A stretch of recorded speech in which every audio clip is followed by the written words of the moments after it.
Hey guys, something new here today. It's a brand that I haven't unboxed before, and it's Jumper. Now, this is the Ezpad 5S. The specs itself aren't really that interesting. It's the run-of-the-mill Atom X5 Z8300 that I've seen just so many of lately. But what does interest me is the design of this unit. So it's got an 11.6-inch screen and a design and a keyboard cover that is similar to, well, you could say the Surface 3. Let's have a look at it. So I ordered this one here from gearbest.com. I got it on the Easter sale they had, and I think I paid around all up about 230 US, I think it was, with the keyboard included. Well, hopefully it's in this box here. Now, it did take some time to ship because I did all of this, I think, about 3 weeks ago. But as with all things from China, you really do need a lot of patience.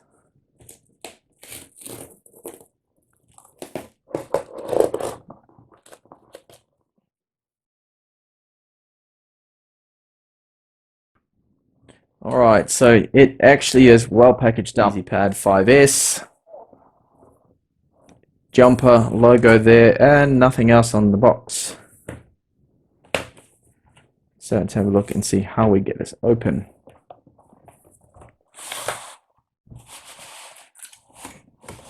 So here we have the power adapter. Now it is DC plug charging, which is good to see. And have a look and see what the power adapter is rated to.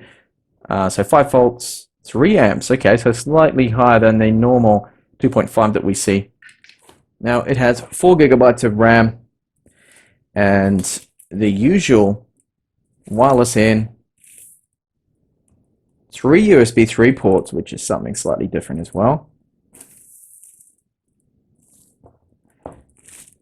And left and right stereo speakers. So that actually feels quite heavy and solid. I will check out the weight in just a second. So here we have on the left side of the machine, we can see we have a USB 2 port here. There's our 3.5mm headphone jack, the DC in, the charging of course, and a mini, not micro, HDMI out, and the left speaker there. On the bottom is the Pogo port connector for the keyboard dock, and here's the right speaker there.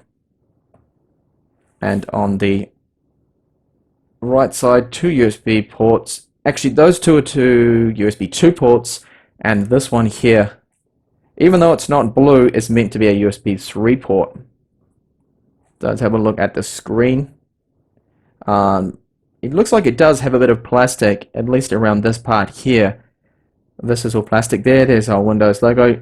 Front-facing camera, which is 2 megapixels, I think it is. And it does, of course, have a kickstand, if I can get it out. There we go, there is a little slot here. So the build looks very nice. It does feel solid. So far, so good. And the kickstand has 2 positions. And the micro SD card slot right there in the back, just like the arrangement we have on the Microsoft Surface tablets.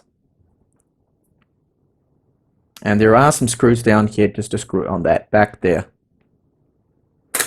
And finally on the top, we do have a microphone, and then there's our volume up and down and power on button. So I'm going to power it on now. Hopefully there is some battery left in there. Check out the screen, which I was hoping was going to be a fully laminated screen, but it seems no, definitely not. It's a Jumper logo. There's a look at the screen close up. So it does have a gap of around, I'd say, 1 millimeter there.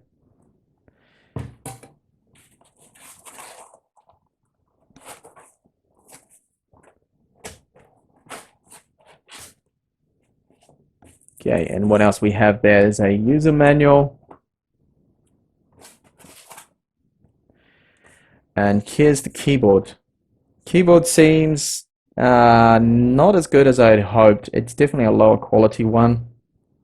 Oh, it doesn't look too bad. It looks more like the Chewy VI10 keyboard, if you've ever seen that one.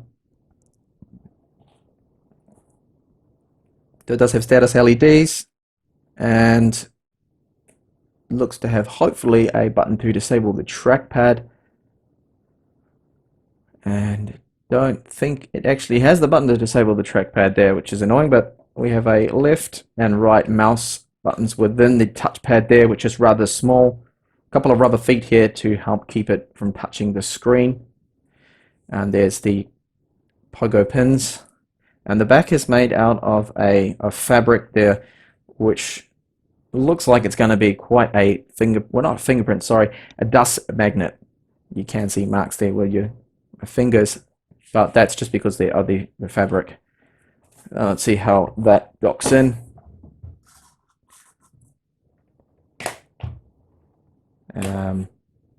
Okay, there we go.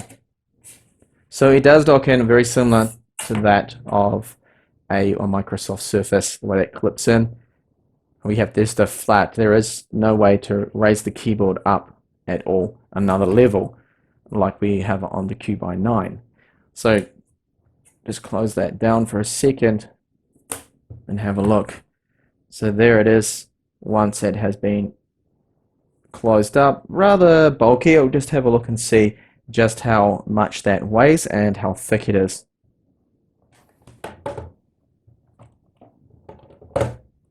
Does feel rather heavy, and it comes in at 1.31 kilos. So yes, a heavy little tablet there. And let's have a look and see just what the tablet itself weighs. I would say almost a good kilo there, and it weighs 922 grams. And just check the thickness out here. So there is no real thicker point on this. It's 10.2 millimeters, the thickness of it. And once docked to that keyboard cover, let's have a look at the thickness. Comes in at 17.4 millimeters. So a little thick, not the thinnest setup, probably because of that keyboard. As you can see, that keyboard definitely doesn't seem that thick.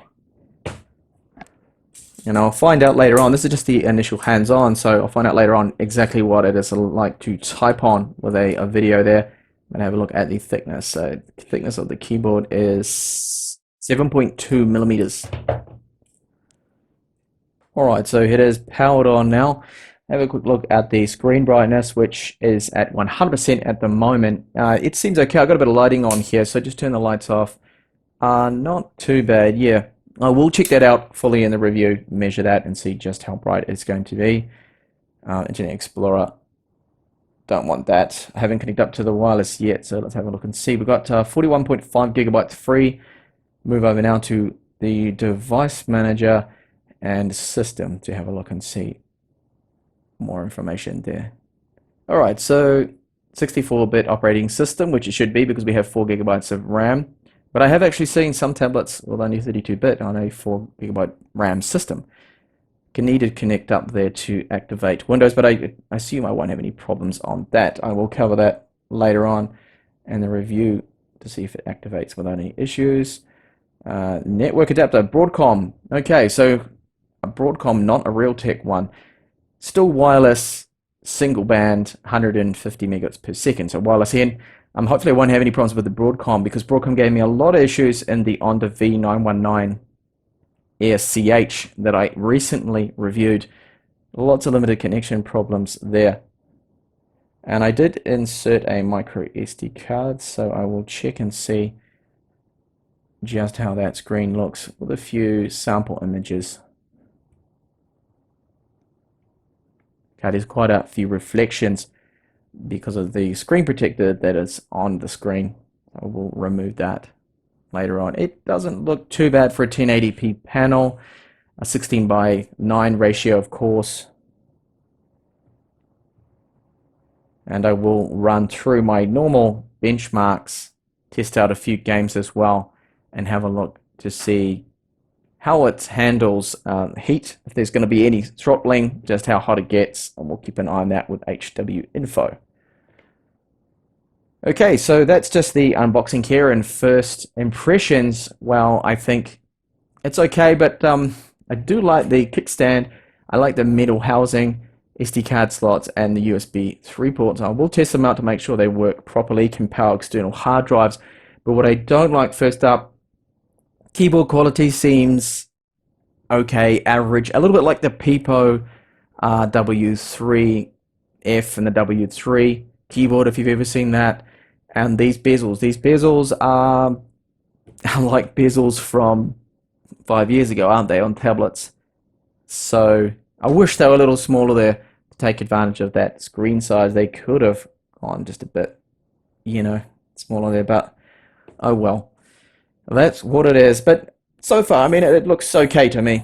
First look at it, I mean, it feels good. It definitely feels a very solid machine, well put together.